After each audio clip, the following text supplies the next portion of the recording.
एक बहुत बड़ा ब्रेक थ्रू, एक बड़ी खबर मेरे पास मौजूद है। एक ब्रेक थ्रू जो कि पाकिस्तान और भारत के बीच हुआ है। पाकिस्तान और भारत के बीच एक बड़ा ब्रेक थ्रू, एक ऐसी कॉज पर, एक ऐसे काम पर जिसमें काफ़ी अरसे से एक डेडलॉक आ चुका था।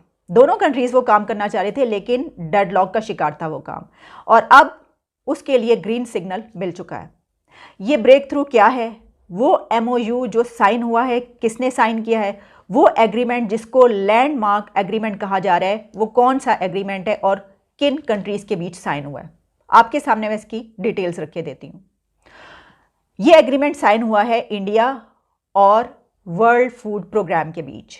WFP और इंडिया के बीच एक एमओयू साइन हुआ है, और उस एग्रीमेंट को लैंडमार्क एग्रीमेंट इसलिए कहा जा रहा है क्योंकि उसमें तय ये पाया है कि इंडिया अपनी 50,000 मैट्रिक टन गंदम वीट पाकिस्तान के थ्रू वाघा बॉर्डर के ज़रिए अफ़गानिस्तान भेजेगा, और पाकिस्तान ने इसकी इजाज़त दे दी है। ये एक बड़ा ब्रेक थ्रू है। इसकी वजह यह कि हम इसके ऊपर बात करते रहें कि क्या कुछ होता रहा है, उसके ऊपर भी बात करेंगे, लेकिन पहले इसकी जो एमओयू जो एग्रीमेंट है और इसमें क्या तय पाया, इसकी डिटेल्स पहले मैं आपको बता दूं। फिर हम बात करेंगे कि बैकग्राउंड में क्या हुआ है और कुछ और इसकी इम्प्लीकेशंस या अफ़गानिस्तान के हवाले से भी इसके कुछ एंगल्स हैं। जनाब, ये एग्रीमेंट हुआ है, जिस तरह मैंने बताया, वर्ल्ड फूड प्रोग्राम बीच में आया। उस वक्त भी ये बात कही जा रही थी कि दोनों कंट्रीज़ के बीच किसी ना किसी को आना पड़ेगा, इसके बगैर जो है वो मामला इस तरह नहीं चलेंगे। कुछ कैपेसिटी शायद नहीं है हमारी इतनी कि हम आपस में तमाम मामला हल कर लें।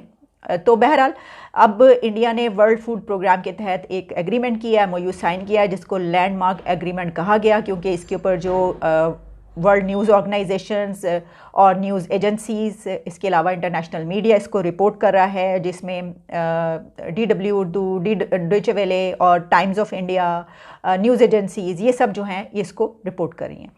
और उसमें ये बताया गया है कि अब पाकिस्तान ने इसकी इजाज़त दे दी है, और जो इंडिया भेजना चाहता था गंदम वीट, इसी तरीके से भेजेगा कि भारत की गंदम जो है वो लाहौर वाघा बॉर्डर के रास्ते अफ़गानिस्तान तक जाएगी। लेकिन इसका रास्ता क्या होगा और ये ट्रक्स किसके होंगे? क्योंकि आपको याद होगा कि आखिरी डेडलॉक जो था वो इस बात पर था कि पाकिस्तान ने कहा था कि जो लॉजिस्टिक्स हैं वो हमारी इस्तेमाल होंगी, ये कहा गया था। तो इंडिया उसके बाद उससे पीछे हट गया था, और इंडिया को कंसर्न्स थे, ट्रस्ट डेफिसिट, बहुत सारी बातें इसमें आई कि जी पैसा जो है फिर और देना पड़ेगा, तो वो तो फिर पैसा पाकिस्तान को देना पड़ेगा, उसके लिए पेमेंट करनी पड़ेगी। तो भारत ने क्या किया कि ईरान के चाबहार के थ्रू अपनी गंदम भी भेजी, और बड़ी तादाद में मेडिसिन जो हैं वो भी अफ़गानिस्तान भिजवाई। तो इंडिया ने फिर उसके अल्टरनेट के तौर पर ईरान का चाबहार यूज़ कर लिया, वो वाली पोर्ट, और वहाँ से अफ़गानिस्तान को एड भेजी। ओके, वो एक तवील रास्ता है और बहुत एक्सपेंसिव भी है, लेकिन इसके बावजूद भारत ने ये किया। लेकिन अब जो लॉजिस्टिक्स हैं उसका मामला इस तरीके से तय किया गया है कि ना तो पाकिस्तान के ट्रक होंगे ना इंडिया के ट्रक होंगे, ये ट्रक होंगे अफ़गानिस्तान के। और इस एग्रीमेंट में ये लिखा गया है कि अफ़गानिस्तान के ट्रक्स, और ऑब्वियसली अफ़गानिस्तान के ही ड्राइवर्स होंगे, अफ़गानिस्तान के ट्रक आएंगे पाकिस्तान, और पाकिस्तान के लाहौर बॉर्डर जो वाघा बॉर्डर है वो वहाँ से इंडिया की जो वीट है वो उठाएंगे, क्योंकि भारत वहाँ पर अपनी वीट ला कर रखेगा, और वहाँ से वो ट्रक वो वीट उठाएंगे और फिर तोरखम के रास्ते होते हुए नंगरहार और फिर जलालाबाद जो कैपिटल है वहाँ पर जाकर वो वीट उतारी जाएगी। और इसका आगाज़ हो रहा है 21 फरवरी से। ये जो एक्सरसाइज होगी ये 21 फरवरी को होगी, 21 फरवरी, और 21 फरवरी को बल्कि उससे पहले मेरा ख्याल है कि अफ़गानिस्तान के ट्रक आना शुरू हो जाएंगे पाकिस्तान में। अगले चंद दिनों में अफ़गानिस्तान के से जो उनके ट्रक्स हैं गंदम ले जाने के लिए, वो पाकिस्तान आना शुरू हो जाएंगे, और 21 फरवरी को वो वहाँ से वो वीट गंदम उठाएंगे, और वहाँ से ले जाकर जो मैंने आपको वे बताया नंगरहार, और फिर उसके बाद तोरखम और नंगरहार, और वहाँ पर उस रास्ते से वो ट्रक्स उस गंदम का ले जाएंगे अफ़गानिस्तान। तो ये एक पॉजिटिव न्यूज़ है, एक बड़ी खबर, बहुत अच्छी खबर है। इसकी वजह ये है कि इस वक्त अफ़गानिस्तान में जो ह्यूमैनिटेरियन क्राइसिस है उसमें UN का ये कहना है एड दुनिया को जमा करनी है और वहाँ तक पहुँचानी है अफ़गानिस्तान तक, और अगर ये ना हुआ तो अफ़गानिस्तान के 10 लाख बच्चे भूख और कहत साली की वजह से मर जाएंगे। और अगर ऐसा होता है, इतना बड़ा ह्यूमैनिटेरियन क्राइसिस आता है, ये डिज़ास्टर होगा और पूरी दुनिया के लिए एक सवालिया निशान होगा। तो इस वजह से ये बहुत अच्छा हुआ कि एक वक्त है अभी, और बर वक्त नहीं तो चले थोड़ा सा ताख़ीर हुई, लेकिन फिर भी बहुत ज़्यादा ताख़ीर होने से पहले ये काम, ये एग्रीमेंट हो गया। अच्छा, अब इसमें एक दो सवाल उठते हैं जो मैंने आपको कहा था कि उसके बाद इसके ऊपर बात भी करेंगे। वो ये हैं कि देखिए, एक तो ये कि जो ये बात की गई थी पाकिस्तान की तरफ से, जो हम ये लॉजिस्टिक्स जो हैं वो हमारी इस्तेमाल होंगी, उसके लिए एक रीज़न ये बताई गई थी कि क्योंकि पाकिस्तान में जो है वो सिक्योरिटी के बड़े मसाइल हैं, हमले होते रहते हैं टीटीपी की तरफ से और अफ़गानिस्तान, तो ऐसा ना हो कि इंडिया की तरफ से उनके ट्रक्स आएँ, उनके ड्राइवर्स हों और वो ये लेकर जा रहे हों, और ये तो बड़ी एक 50,000 मैट्रिक टन के लिए उस वक्त कहा गया था 5,000 ट्रक्स, तो कई दिन लगने थे इसको। तो अगर कुछ हो गया, हम ये रिस्क ले लें और कुछ हो गया, कोई हमला हो गया, तो रिस्पॉन्सिबिलिटी तो पाकिस्तान पे आएगी। देखो, इंडिया के जो है वो ट्रक या वहाँ के लोगों के साथ, वहाँ के जो है वो जा रहा था तो उसके साथ ये हुआ, और फिर ये कहा जाता कि इन्होंने खुद ही करवाया वगैरह वगैरह, इस तरह की काफ़ी चीज़ें ज़ाहिर आप जानती हैं जैसे दोनों कंट्री के बीच मामलात रहते हैं।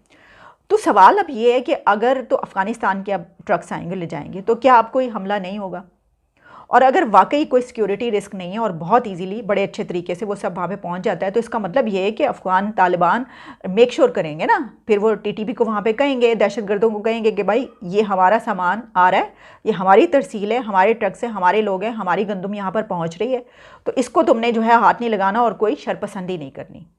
तो बड़ी अच्छी बात होगी, बहुत अच्छी बात है, ऐसे ही होना चाहिए। लेकिन क्या वो ये बात पाकिस्तान के लिए नहीं कह सकते? यानी अपने लिए तो वो ये मेक श्योर कर लेंगे, अपने लिए वो ये यकीनी बना लेंगे कि ऐसा कुछ ना हो, लेकिन पाकिस्तान जब ये कहता है कि हमारी तरफ दहशतगर्दी होती है और इसको वहाँ से रोको, तो उस वक्त वो ये कहते हैं तालिबान के नहीं, यहाँ से तो कुछ नहीं हो रहा, और या फिर ये कहेंगे कि ये तो आप दोनों का मामला है आपस का, हम इसमें क्या कर सकते हैं।